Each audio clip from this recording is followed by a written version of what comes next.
pelaku usaha yang masih mengedarkan obat dan makanan yang Ya, dan berbahaya. sana kepesertaan yang ada di luar sana yang masih menjual obat dan makanan ilegal, bikin jualan obat makanan ilegal. Oh, ada juga yang penasaran ya. Banyak Pak yang Saya penasaran Pak, pikir sudah tahu semua gitu. atau BPOM edukasinya sehingga masyarakat ini bisa memperoleh obat dan makanan aman dari peredaran itu Pak.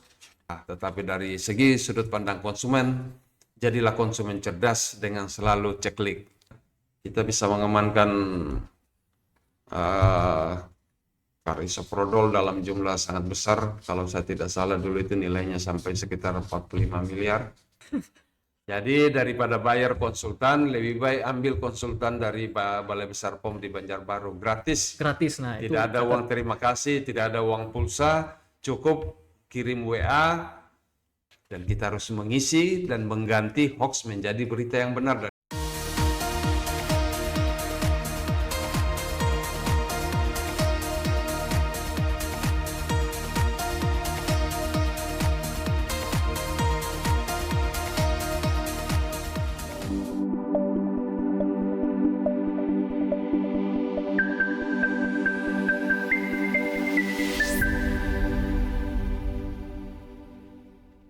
ya. Assalamualaikum warahmatullahi wabarakatuh. Waalaikumsalam warahmatullahi wabarakatuh. Selamat siang, salam sejahtera buat kita semua.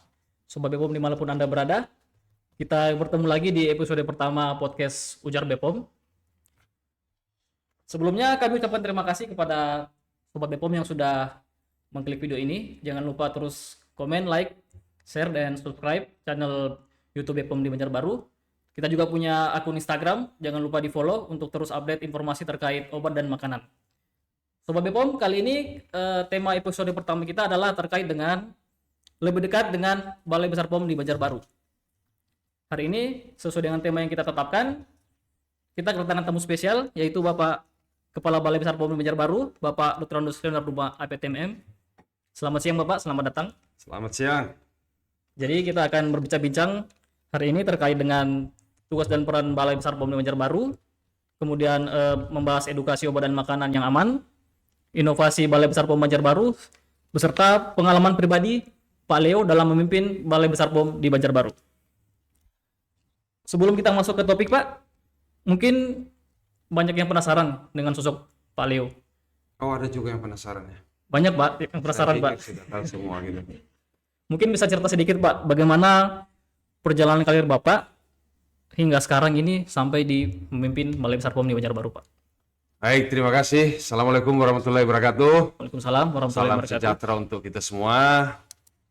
Yang pertama, setelah saya menamatkan pendidikan apoteker di Hasanuddin di Makassar, saya melanjutkan perjalanan menjadi karyawan di beberapa perusahaan swasta. Dan tahun 93 saya memutuskan menjalani wajib kerja apoteker, ya masa bakti apoteker di Kabupaten Tabalong, Kalimantan Selatan, dan ditempatkan sebagai apoteker pada instalasi farmasi Kabupaten Tabalong. Kemudian ditunjuk sebagai kepala gudang farmasi yang namanya waktu itu kepala gudang farmasi Kabupaten Tabalong, dan tahun 97 dipindahkan ke Balai POM, pada saat itu namanya adalah Balai POM di Banjarmasin. Kemudian dalam perjalanannya menjabat sebagai kepala seksi sertifikasi, kemudian kepala bidang pengujian pangan dan bahan berbahaya serta mikrobiologi, kemudian kepala bidang informasi komunikasi, dulu namanya kepala bidang sertifikasi dan lain informasi konsumen. Kemudian ditugaskan sebagai kepala Balai POM di Kendari, dan kemudian pindah ke Balai Besar POM di Samarinda sebagai kepala Balai Besar POM di Samarinda. Dan pada saat menjabat di Kendari, sempat selama 6 bulan diberi tugas tambahan oleh pimpinan Badan POM sebagai PLT Kepala Balai POM di Palu waktu pasca tsunami. Tsunami Pak. Itu tahun berapa Pak? 2018-19 ya. Ya, 2018 akhir. Kemudian 2019 dan lalu pindah ke Balai Besar POM di Palangkaraya. Tahun 2021 sampai sekarang menjadi Kepala Balai Besar POM di Banjarbaru. Itulah perjalanan, jadi cukup panjang perjalanan yang saya lalui. Pernah menjadi staf, menjadi struktural, kemudian kembali ke balai, dipindahkan ke Balai POM menjadi staf lagi, mulai lagi dari awal untuk meniti karir. Tapi itulah penugasan yang dilakukan oleh pimpinan pada saat itu. Barangkali itu yang saya ceritakan, karena kalau semua diceritakan pengalamannya habis durasi nanti. Iya, benar Pak. Mungkin Sobat Bepom nanti masih penasaran, nanti kita akan bahas terkait pengalaman Pak Leo selama di lapangan sampai dengan saat ini. Kemudian kalau berbicara soal Bepom Pak, masyarakat sering mendengar namanya, tapi mungkin belum tahu apa sih tugas dan fungsinya di masyarakat. Ya. Mungkin bisa jelaskan sedikit Pak, apa sebenarnya peran dan fungsi Balai Besar POM, khususnya Balai Besar POM di Banjarbaru ini Pak? Ya, yang terkait langsung dengan masyarakat itu melakukan pemeriksaan, sampling, sertifikasi, dan penindakan, serta pemberian layanan informasi konsumen terkait obat, obat tradisional, kemudian suplemen kesehatan, kosmetik, dan pangan. Jadi itu produk yang diawasi oleh Badan POM. Ya, kalau setahu saya Pak, kalau menjalankan tugasnya Bepom ini kan ada koordinasi Pak sama lintas sektor. Yang terkait dengan Bepom itu siapa saja sih Pak dalam pengawasan? Ya, jadi pada dasarnya di Indonesia ini tidak ada single player, yang ada itu adalah koordinasi dan melibatkan berbagai lintas sektor. Beberapa lintas sektor kita yang strategis tentunya semua adalah mulai dari kepala daerah baik tingkat provinsi maupun kabupaten kota, kemudian dinas OPD ya, dalam hal ini dinas kesehatan, dinas perindustrian, dinas perdagangan, dinas koperasi dalam rangka pemberdayaan UMKM, kemudian dengan CJS Criminal Justice System, di mana di dalam adalah Krimsus ya, Direktorat Krimsus khususnya Korwas PPNS dan Kejaksaan selaku JPU. Dan tentunya banyak hal ya, termasuk di dalamnya kita membangun kemitraan dengan Pramuka, membangun kemitraan dengan ibu-ibu tim penggerak PKK, dan berbagai lintas sektor lainnya. Jadi kita bekerja bersama-sama dengan lintas sektor terkait, karena masing-masing punya peran dan tanggung jawab sesuai dengan kedudukan masing-masing. Oh iya Pak, ini termasuk yang sedang eh, lembaga yang baru sekarang ini Pak, BGN, itu termasuk kita punya garis kurasi juga Pak ya, sama Badan Gizi Nasional Pak ya. Ya, termasuk di dalamnya, karena pengawasan kita adalah obat dan makanan. Masyarakat tidak mau tahu, pokoknya kalau ada masalah terkait dengan makanan, bagaimanapun suka tidak suka Badan POM ikut bertanggung jawab di dalamnya. Dan ini sesuai juga dengan MOU dengan Kepala Badan Gizi Nasional, antara Kepala Badan Gizi Nasional dengan Kepala Badan POM Republik Indonesia. Oke, baik Pak. Ini terkait dengan masyarakat memilih makanan dan obat dan makanan yang aman. Ini bagaimana Pak kita atau Bepom edukasinya sehingga masyarakat ini bisa memperoleh obat dan makanan aman dari peredaran itu Pak? Ini pertanyaan sulit, boleh minum dulu ya. Boleh Pak, silakan Pak. Jadi strategi yang dilakukan oleh Badan POM, khususnya dalam hal ini Balai Besar POM di Banjarbaru sebagai salah satu unit pelaksana teknis dari Badan POM.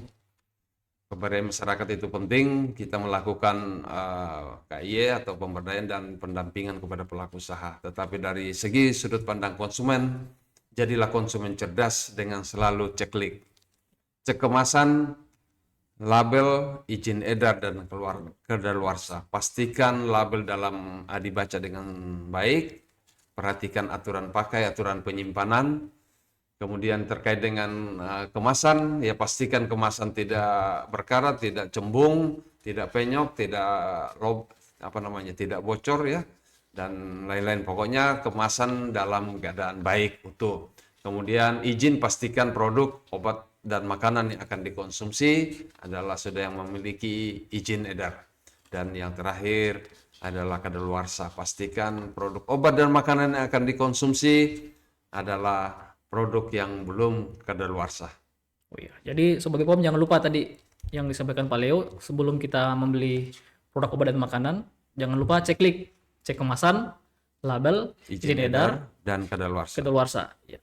Ini termasuk produk yang diperoleh secara online Kak, Pak? Sekarang kan sangat marak pembelian obat dan makanan melalui jual beli secara daring tuh, Pak. Ya, ini yang perlu memang dimungkinkan penjualan beberapa produk melalui online. Tetapi khusus untuk obat, itu mestinya tidak diperbolehkan menjual obat secara online. Penjualan daring yang diatur dalam peraturan Badan POM tentang pengawasan distribusi obat dan makanan secara daring itu dalam hal obat mestinya dilakukan melalui aplikasi tertutup. Khusus untuk distributor PBM harus membuat sendiri aplikasinya yang hanya bisa diakses oleh para outlet, misalnya apotik dan toko obat sesuai dengan kewenangan. Kemudian khusus untuk apotik boleh bekerja sama dengan vendor atau penyedia jasa, tetapi juga sifatnya close. Jadi masyarakat mengupload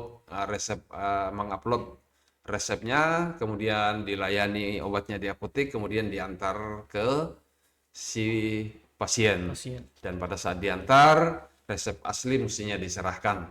Jadi ini untuk memudahkan karena situasi perkembangan zaman sudah semakin maju, penjualan online. Tetapi kalau ada yang mengiklankan obat di marketplace, nah itu kesalahan yang dilakukan. Dan ini sudah dilakukan pemantauan oleh tim Balai Besar POM di Banjarmasin, termasuk UPT seluruh Indonesia, UPT Badan POM seluruh Indonesia, terus melakukan patroli cyber tentunya untuk diusulkan di take down bila ada penjualan obat di marketplace yang lapak-lapak yang berkembang sebagaimana yang ada saat ini. Oh gitu ya. Berarti Sobat BPOM hati-hati nih kalau belanja online, jangan belanja di tempat yang tidak punya izin ya.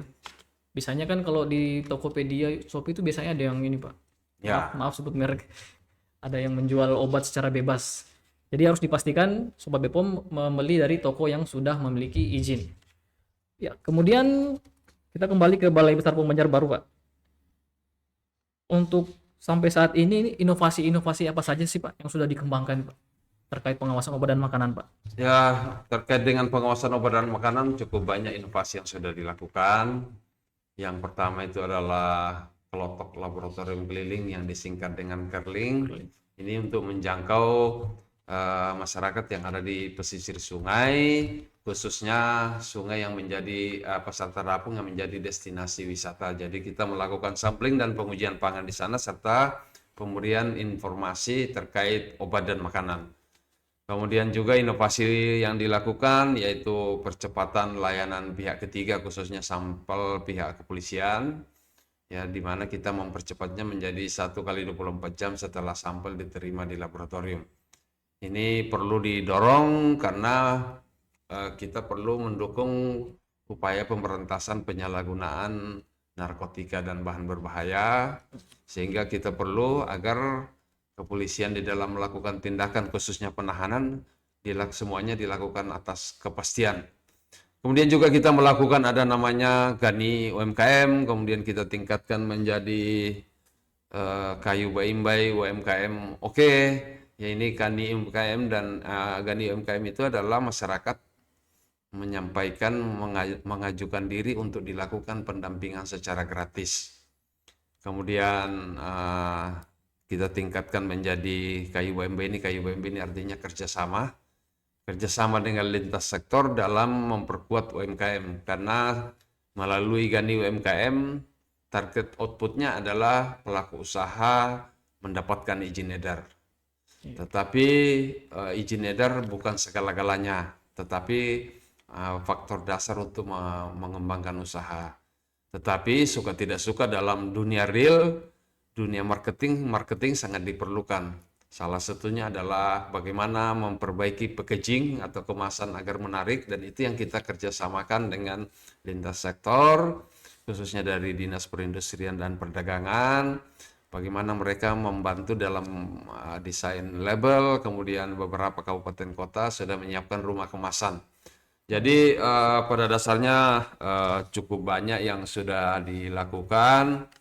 Kemudian juga kita melakukan pemberdayaan masyarakat khususnya keamanan pangan terpadu yang mencakup pemberdayaan masyarakat desa dalam memberikan jaminan keamanan pangan yang dikonsumsi, yang kemudian dari desa, kemudian pasar, bagaimana pasar dilakukan intervensi agar tidak lagi menjual makanan yang mengandung bahan berbahaya. Demikian juga dengan intervensi pangan jajanan sekolah yang merupakan satu kesatuan dengan keamanan pangan terpadu. Kita memberdayakan komunitas sekolah agar mereka mampu menjamin keamanan pangan yang diedarkan di sekolah, sehingga tidak bertumpu kepada pengawas eksternal. Karena kalau pengawas eksternal hari ini kita ada, besok dan banyak hari lainnya pengawas eksternal tidak ada di sekolah, dan justru itu kita melakukan intervensi berbasis komunitas. Dan di dalam melaksanakan intervensi keamanan terpadu ini, kita membentuk kader keamanan pangan yang ada di kelurahan desa. Itu siapa aja unsurnya, Pak?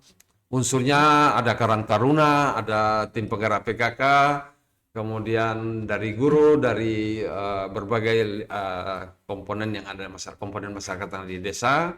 Intinya kader keamanan pangan ini kita harapkan menjadi ujung tombak kita sebagai penyambung lidah kita di masyarakat di desa atau kelurahan. Dan alhamdulillah terkait dengan desa dan sekolah ini dilombakan secara nasional, dan biasanya Balai Besar POM di Banjarbaru selalu masuk dalam nominasi. Wah, luar biasa Pak, Banjarbaru. Tapi menarik Pak terkait UMKM tadi Pak. Ternyata kalau mengurus di BPOM itu tidak dipungut biaya Pak ya? Ada PNBP. Ada Pak ya? Ada PNBP, tapi biayanya sangat murah. Dan khusus untuk UMKM pangan bisa diajukan, tidak semua ya, bisa diajukan diskon 50% dari besaran PNBP. Misalnya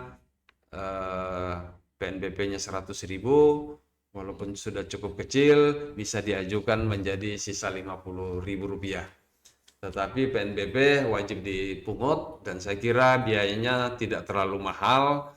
Yang terpenting itu bagaimana masyarakat selaku pelaku usaha ini sudah memenuhi persyaratan yang ada, sehingga prosesnya menjadi cepat. Yang mana tadi bahwa kita lakukan pendampingan melalui Gani UMKM, akan didampingi mulai dari awal sampai dengan terbitnya izin edar. Ya Pak, itu pun semuanya bisa dilakukan sendiri Pak ya, tidak perlu pakai perwakilan atau yang sekarang mungkin ada yang bilang pakai calo kalau mengurus izin BPOM itu Pak. Terlalu kasar kalau dibilang calo. Sekarang berubah nama menjadi konsultan. Oh, konsultan Pak ya. Jadi daripada bayar konsultan, lebih baik ambil konsultan dari Balai Besar POM di Banjarbaru, gratis. Gratis, nah itu. Tidak ada uang terima kasih, tidak ada uang pulsa, cukup kirim WA, kemudian atau menghubungi Balai POM di Banjarbaru, dan teman-teman akan melakukan pendampingan secara gratis. Dan itu semua pengajuannya melalui online Pak ya, tidak Bisa melalui online, bisa datang langsung, semuanya, semua jalur kita buka. Oke. Ini untuk memberi kemudahan kepada pelaku usaha kita. Oke, itu jadi catat Sobat BPOM, kalau mau ngurus izin silakan menghubungi petugas terdekat dari balai yang tempat tinggal Sobat BPOM, karena biayanya murah dan didampingi fasilitasi sampai dengan terbit izin edarnya. Nah, ini kita terkait tantangan di lapangan Pak untuk pengawasan obat dan makanan. Dalam menguasai obat dan makanan ini kan wilayahnya Balai Besar POM Banjarbaru ini semua Kalimantan Selatan Pak ya? Ya, pada dasarnya semua Kalimantan Selatan, hanya saja di Tabalong sudah ada Balai POM Tabalong, kemudian di Tanah Bumbu ada Wakapom Tanah Bumbu, tetapi secara administratif dan pertanggungjawaban pimpinan, kita bertanggung jawab terhadap semua produksi dan peredaran obat dan makanan di Kalimantan Selatan. Iya Pak. Itu yang Bapak alami sampai dengan sekarang, tantangan yang dihadapi itu seperti apa saja Pak? Tantangan yang dihadapi nomor satu itu adalah keterbatasan sumber daya manusia. SDM kita sangat terbatas. Nah, yang kedua adalah wilayah yang cukup luas. Yang ketiga, belum semua masyarakat dan pelaku usaha fasih menggunakan jalur internet. Ya, sesungguhnya kalau masyarakat kita sudah fasih dan sering membuka website Badan POM termasuk subsite Balai Besar POM di Banjarbaru, otomatis mereka akan melek tentang informasi obat dan makanan. Kemudian juga kita tidak bisa naib ya, keterbatasan anggaran ya. Ini menjadi tantangan tersendiri, dan yang berikut adalah tingkat pemahaman masyarakat terkait obat dan makanan yang aman dan bermutu masih belum merata. Ada yang sudah sangat tinggi, tapi ada yang dan yang masalah kalau tahu sedikit tetapi merasa sudah sangat tahu, dan ini membuat banyak hoax di Iya, Pak. media-media sosial ya, sehingga menyesatkan masyarakat.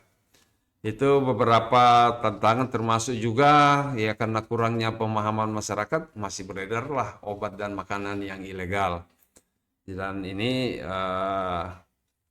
tentunya menjadi tantangan tersendiri ya, karena obat dan makanan yang ilegal mestinya tidak boleh beredar gitu. Tetapi kenyataannya beredar. Kenapa beredar? Karena ada yang beli. Kenapa ada yang beli? Karena ada yang belum tahu bahwa ini berbahaya bagi kesehatan. Itulah tadi yang saya katakan, literasi atau pemahaman masyarakat yang belum sepenuhnya memadai. Iya, Pak. Berarti tantangannya tadi seperti itu, kemudian sikap dari Balai Besar POM Banjarbaru untuk menghadapi tantangan-tantangan itu seperti apa, Pak? Ya, kita kembali lagi memperkuat sinergitas dengan lintas sektor. Karena termasuk di dalamnya pembentukan kader-kader keamanan obat dan makanan yang berasal dari berbagai elemen masyarakat, termasuk organisasi profesi. Karena agar mereka bisa menjangkau juga, termasuk di dalamnya kita memanfaatkan pentahelix, salah satunya adalah media massa. Ya, kita bekerja sama juga dengan media massa dalam hal pemberitaan terkait obat dan makanan. Ya, ini keberadaan media massa tidak boleh dinafikan, karena masyarakat kita sekarang adalah masyarakat yang mulai gemar membaca, dan kita harus mengisi dan mengganti hoax menjadi berita yang benar, dan itulah tantangan yang harus dilakukan Badan POM. Hoax dibatahkan dengan berita yang benar. Oh iya, Pak. Baik, Pak. Tadi balik lagi, Pak, terkait dengan salah satu tantangan di mana pengetahuan masyarakat terkait obat dan makanan aman itu belum merata, Pak. Nah, ini kan biasanya diselesaikan dengan inovasi dalam bentuk digital, Pak. Kalau di Balai Besar POM Banjarbaru, inovasi digital seperti apa sih, Pak, yang sudah mendukung pengawasannya ini? Kalau yang bisa diakses oleh masyarakat khususnya dalam mendeteksi keamanan obat dan makanan yang terdaftar, yang bisa menggunakan BPOM My Mobile. Jadi di salah satu fitur ada beberapa fitur di BPOM Mobile. Ya, ini aplikasi yang disiapkan oleh Badan POM. Pertama, kita bisa scan barcode dari produk yang terdaftar. Jadi untuk melihat barcode itu betul atau tidak, karena kadang-kadang barcode itu salah. Ya, kayak saya sudah pernah menemukan barcode tanda tangan saya, begitu di-scan tidak muncul nama saya dan dokumen yang asli. Nah, ini karena mungkin memfotokopi barcode yang ada di tempat lain. Yang juga di fitur di BPOM Mobile itu adanya pengaduan ya. Oh, jadi bisa melaporkan, Pak? Bisa melaporkan, dan ini yang masyarakat kurang memahami. Kalau diminta foto produk di mana tempat kejadiannya, ini bukan mempersulit tetapi untuk memudahkan dalam tindak lanjut. Kalau tidak jelas hanya namanya, ini kan menyulitkan petugas. Wilayah kita demikian luas, dan itulah pentingnya foto produk yang disampaikan, termasuk di mana alamatnya. Ya, kita akan selalu tidak akan membuka kepada yang dilaporin bahwa siapa yang melaporkan. Jadi intinya bahwa pengaduan masyarakat ya kita jadikan sebagai data informasi untuk ditindaklanjuti oleh rekan-rekan kita. Kalau itu mengarah ke pelanggaran administratif, maka akan ditindaklanjuti oleh kelompok fungsi pemeriksaan. Kalau itu mengarah kepada tindak pidana, maka akan ditindaklanjuti oleh fungsi penindakan. Tadi menarik, Pak. Di BPOM Banjarbaru ini ada fungsi apa aja, Pak? Jadi di Balai Besar POM di Banjarbaru, yang pertama adalah bagian tata usaha. Yep. kemudian ada fungsi pemeriksaan, fungsi penindakan, fungsi infokom, informasi dan komunikasi, dan yang terakhir adalah fungsi penindakan serta pengujian. Pengujian. Nah, kalau yang pengujian itu apa, Pak?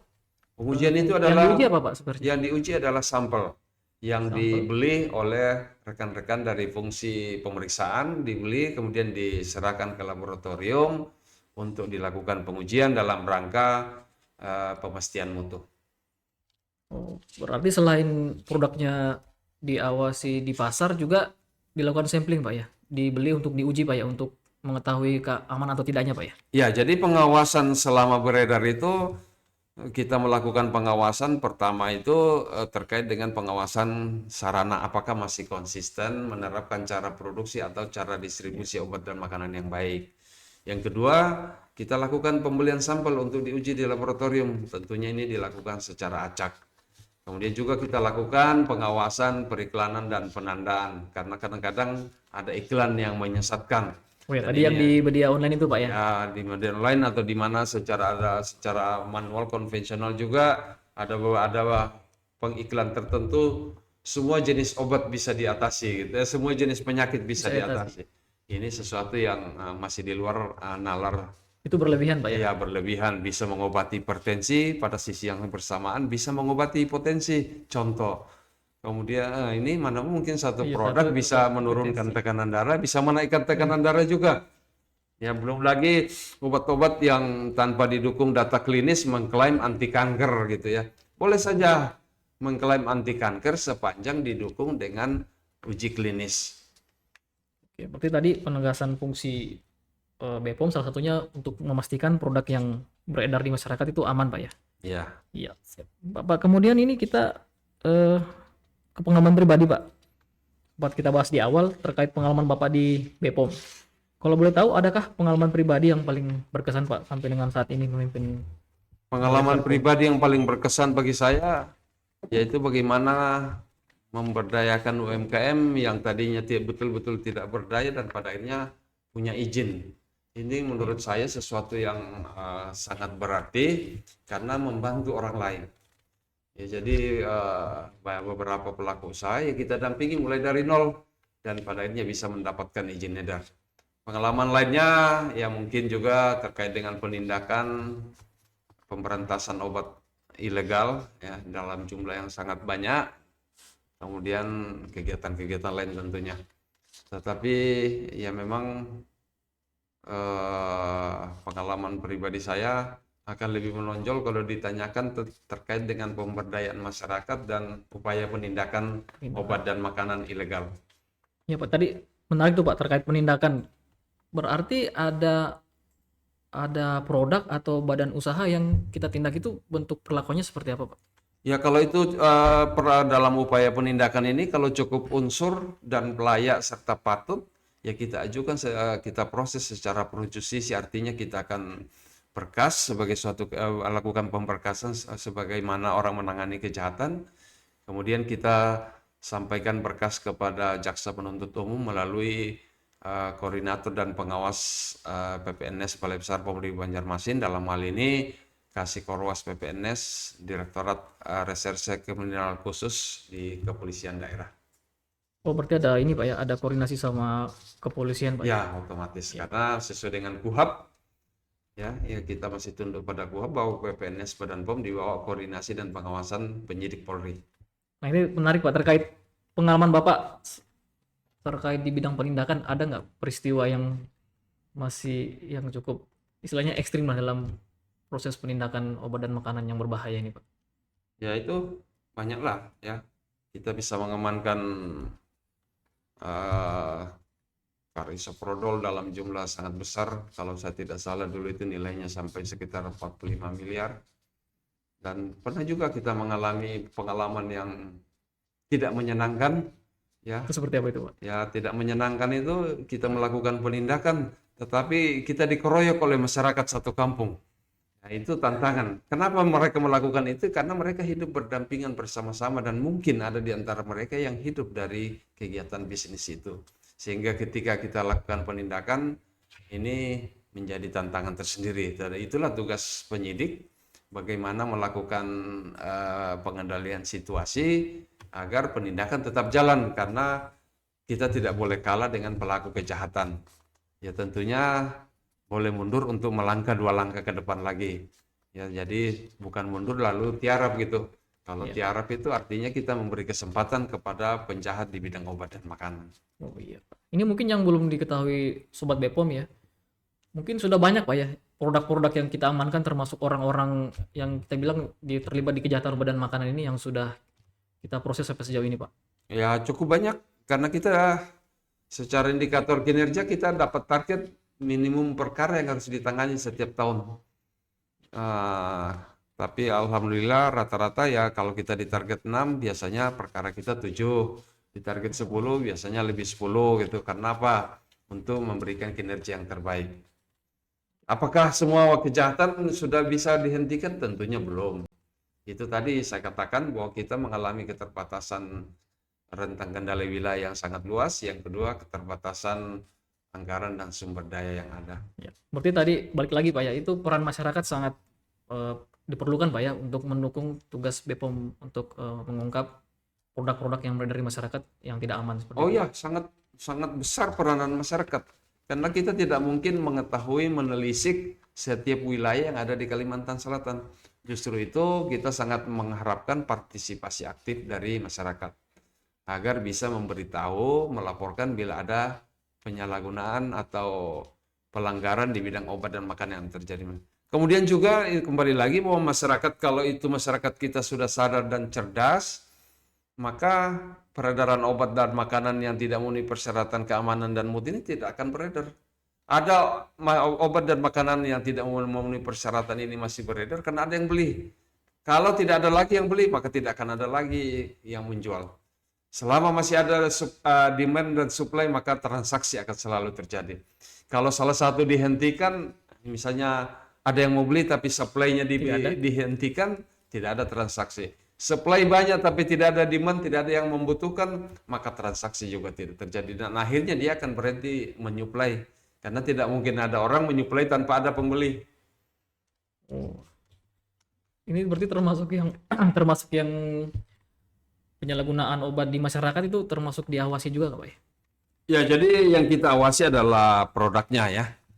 Ya. Sepanjang termasuk misalnya saja obat itu terdaftar tetapi digunakan secara serampangan, nah ini menjadi pengawasan dari rekan-rekan kita di pemeriksaan juga, karena bukan saja yang disalahgunakan itu bukan saja obat dan makanan obat ilegal, ada juga obat yang terdaftar yang disalahgunakan. Contohnya obat-obat tertentu yang terdapat di banyak obat flu.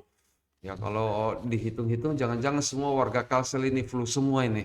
Karena sudah lebih banyak obat flu yang masuk dibanding jumlah penduduk kita. Jadi kalau dibagi 10 biji satu orang, ini semua orang Kalsel flu setiap hari gitu. Ini menunjukkan bahwa masih ada penyalahgunaan obat-obat flu. Ya, tetapi apakah semua? Tidak juga. Ya. Ya kita harus jujur, ada yang disalahgunakan, ada juga yang betul-betul karena sakit. Ya jadi saya kira itu ya masyarakat itu penting, masyarakat memegang peranan Peran yang penting sangat ya. strategis. Ya Pak. Ini pertanyaan terakhir nih Pak, karena waktunya sudah lumayan ya. Ini apa harapan dan pesan Bapak untuk masyarakat agar semakin peduli terkait obat dan makanan yang aman? Ya, ini penting sekali kami sampaikan kepada segenap halayak, khususnya masyarakat. Hati-hati di dalam mengkonsumsi obat dan makanan. Karena kesalahan hari ini akan berdampak buruk di kemudian hari. Kenapa saya katakan demikian? Contoh kita kesalahan atau menyalahgunakan penggunaan obat, padanya suatu ketika organ tubuh kita yang akan terganggu. Jadi kesalahan hari ini investasi untuk mendatangkan keburukan di kemudian hari. Dan itulah kita selalu mengharapkan masyarakat menjadi konsumen yang cerdas, ya selalu ceklik. Dan di dalam pengawasan obat dan makanan, Badan POM selalu mengusung 3 pilar. 3 pilar pertama adalah pemerintah selaku regulator, kemudian membuat NSPK, norma standar prosedur dan kriteria, kemudian juga melakukan pengawasan, dan pilar kedua adalah pelaku usaha. Pelaku usaha bertanggung jawab bahwa obat yang diproduksi atau diedarkan dalam keadaan aman, bermutu, dan berkhasiat. Dan yang pilar ketiga adalah masyarakat. Jadi ketiga pilar ini harus berjalan bersama-sama. Kalau ada satu pilar yang timpang, maka otomatis masyarakat akan terdampak dari kesalahan atau terdampak dari penggunaan obat yang tidak memenuhi persyaratan keamanan, mutu, dan khasiat. Oke Pak, ini satu lagi Pak, harapan dan pesannya ini khusus untuk pelaku usaha yang kita bilang nakal Pak, yang sampai hari ini masih nakal. Ada pesan khusus nggak Pak buat pelaku usaha yang masih mengedarkan obat dan makanan yang Ya, dan berbahaya? sana keberatan yang ada di luar sana yang masih menjual obat dan makanan ilegal, ampigin jualan obat makanan ilegal. Kenapa saya katakan demikian berhenti? Karena hari ini kalau melakukan kejahatan dengan menjual obat dan makanan ilegal, mendapatkan keuntungan, tetapi membawa penyakit bagi pembeli. Beda kalau merampok. Merampok itu hanya hilang uangnya. Ya hilang aja gitu.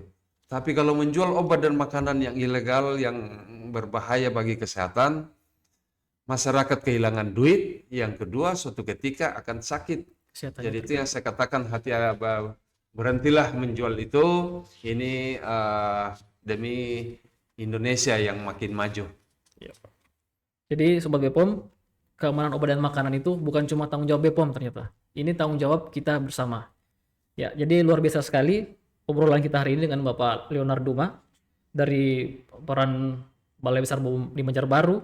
Kemudian bagaimana tips memilih obat dan makanan yang aman, inovasi-inovasi unggulannya, sampai dengan cerita pengalaman yang inspiratif. Terima kasih Bapak sudah meluangkan waktunya. Terima kasih Pak Tri. Ya, sehat-sehat Pak. Semoga masyarakat Kalimantan Selatan ini semakin sadar akan pentingnya keamanan obat dan makanan yang berobat. Amin ya rabbal alamin. Ya, buat sobat Bepom dimanapun berada, jangan lupa untuk like, share, komen, dan subscribe channel YouTube Balai Besar POM di Banjarbaru supaya kita nggak ketinggalan informasi penting terkait obat dan makanan. Sampai jumpa di episode berikutnya. Ingat selalu, obat dan makanan aman bukan dari kata orang, pastikan kata Bepom. Wassalamualaikum warahmatullahi wabarakatuh. Waalaikumsalam warahmatullahi wabarakatuh.